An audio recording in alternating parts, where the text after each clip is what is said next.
News 28 मराठीमध्ये आपले स्वागत आहे। आजच्या मोठ्या बातम्यांबद्दल बोलूया। ड्रोन सर्वेक्षणाला शेतकऱ्यांचा तीव्र विरोध। शक्तीपीठ महामार्गाविरोधात विट्यात जनाक्रोश। शक्तीपीठ महामार्गाच्या प्रस्तावित प्रकल्पाविरोधात विटा शहरात आज शेतकऱ्यांचा अभूतपूर्व उद्रेक पाहायला मिळाला। विविध गावांमधून आलेल्या शेतकरी, महिला आणि युवकांनी मोठ्या संख्येने एकत्र येत प्रशासनाविरोधात जोरदार घोषणाबाजी केली। मोर्चाला सुरुवात करण्यापूर्वी आंदोलनकर्त्यांनी छत्रपती शिवाजी महाराज आणि भारतरत्न डॉक्टर बाबासाहेब आंबेडकर यांच्या स्मारकांना अभिवादन केले। त्यानंतर शहरातून निघालेला मोर्चा तहसील कार्यालयावर धडकला। महामार्गामुळे सुपीक शेती आणि शेतकऱ्यांचे अस्तित्व धोक्यात येणार असल्याचा आरोप करत आंदोलनकर्त्यांनी प्रशासनाकडे तीव्र नाराजी व्यक्त केली। दरम्यान नागेवाडी भाग्यनगर परिसरात पहाटेच्या सुमारास करण्यात येणाऱ्या ड्रोन सर्वेक्षणाला स्थानिक शेतकऱ्यांनी कडाडून विरोध केला। यावेळी शेतकऱ्यांच्या आक्रमक भूमिकेमुळे सर्वेक्षणासाठी आलेल्या अधिकाऱ्यांना परत जावे लागल्याची माहिती समोर आली। त्यानंतर माजी खासदार तथा शेतकरी संघटनेचे नेते राजू शेट्टी यांच्या उपस्थितीत झालेल्या सभेत प्रशासनाच्या भूमिकेवर कठोर टीका करण्यात आली। शेतकऱ्यांच्या प्रश्नांकडे दुर्लक्ष करून जमिनींच्या मोजणीसाठी प्रशासनाची घाई का, असा सवाल उपस्थित करण्यात आला। तहसील कार्यालय परिसरात झालेल्या या आंदोलनात मोठ्या संख्येने नागरिक सहभागी झाले होते। शेतकऱ्यांचा वाढता रोष आणि घोषणाबाजी यामुळे प्रशासनावर दबाव निर्माण झाल्याचे चित्र दिसून आले। शक्तीपीठ महामार्ग रद्द करण्याच्या मागणीवर शेतकरी ठाम असून आगामी काळात आंदोलन आणखी तीव्र करण्याचा इशाराही यावेळी देण्यात आला। इंडिया न्यूज 28 पुणे विभाग प्रमुख दिलीप गायकवाड। या सगळा रोष किती प्रमाणात आहे, काही प्रमाणात आता बघितलं देखील प्रशासनाने। आता तरी प्रशासन शहाणं होईल असं वाटतं का? मला असं वाटतं की या घटनेवरनं प्रशासनानं शहाणपणा घ्यावा। मी पुन्हा पुन्हा सांगतो, पोलिसांना कर्तव्य दक्षता दाखवायची असेल तर पुंडांचा बंदोबस्त करण्यासाठी दाखवा। आणि तरण्याच्या पोरी पळवून नेल्या जात आहेत, अल्पवयीन मुली गायब झालेल्या आहेत, त्यांचा पत्ता लागत नाही, तिथं तुमची मर्दमुखी दाखवा। अंमली पदार्थ राजरोस विकले जात आहेत, ड्रग पेडलर खुलेआम फिरतायत, त्यांच्यावर त्यांच्या मुसक्या आवळा।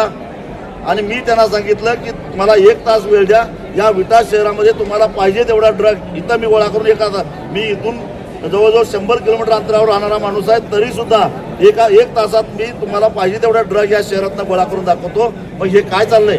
तुमच्या बुडाखाली आग लागल्या त्याची पहिला चौकशी करा आणि मग शेतकऱ्यांची जमिनी लुटायला जा, असा त्यांना ऐकलंय की सांगली जिल्ह्याच्या दौऱ्यावर मुख्यमंत्री येणार आहेत, त्यावेळी आम्हाला मग मुख्यमंत्र्यांना भर सभेत घुसून जाब विचारावा लागेल असा इशारा दिलेला आहे। गट लॉक केल्याचं शेतकरी तक्रार करतायत। त्या मार्गावर शेतकऱ्यांनी गट लॉक केल्याच्या तक्रारी केल्या, त्याच्यावर त्यांनी असं उत्तर दिलं, कारण ते उत्तर सांगू शकत नाहीत गट लॉक केलेला म्हणून, कारण अधिसूचना निघाल्याशिवाय गट लॉक करता येत नाही।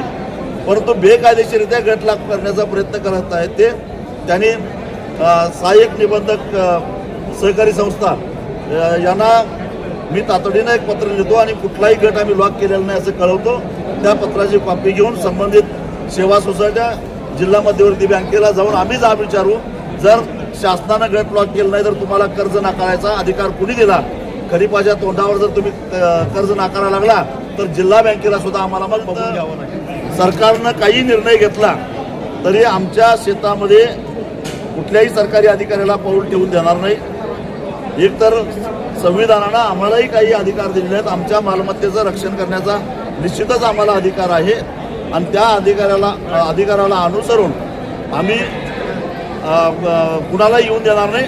आणि रात्री अपरात्री दहशत माजवण्यासाठी हे खाकी गुंड जर का आमच्या वाड्या वस्तीवर यायला लागले तर वेळ प्रसंगी कायदा हातात घेऊन त्यांचाही बंदोबस्त करू असा इशारा आम्ही असा संशय घ्यायला वाव आहे, कारण तुषार दोषी हे आगळीक करायला खूप प्रसिद्ध आहेत। त्यांनी आंतरवाली सराटीमध्ये असंच रात्री अपरात्री घुसून लाठीमार करून आंदोलन मोडण्याचा प्रयत्न केला। अर्थात त्यांनाही त्यांच्या नेत्यांनाही त्यांच्या मालकालाही महागात पडलं। त्याच्यानंतर साताऱ्यामध्ये आपल्याच पालकमंत्र्याला, म्हणजे ज्याच्या हाताखाली ते काम करतात, त्याला धक्काबुक्की करण्या एवढी त्यांची मजल गेली। त्यांना आम्ही इशारा देतो की हा सांगली जिल्हा आहे, क्रांतिशन नाना पाटलांची कर्मभूमी आहे, इंग्रजांना पत्र्या टोकणारा हा परिसर आहे आणि क्रांतिकारकांचे रक्ताचे वारसदार आणि वैचारिक वारसदार इथं शेतकऱ्यांच्या बाजूने लढतायत। तुम्हाला महागात पडेल, दोषी तुमची टोपी कधी उडाली तुम्हाला कळणार सुद्धा नाही।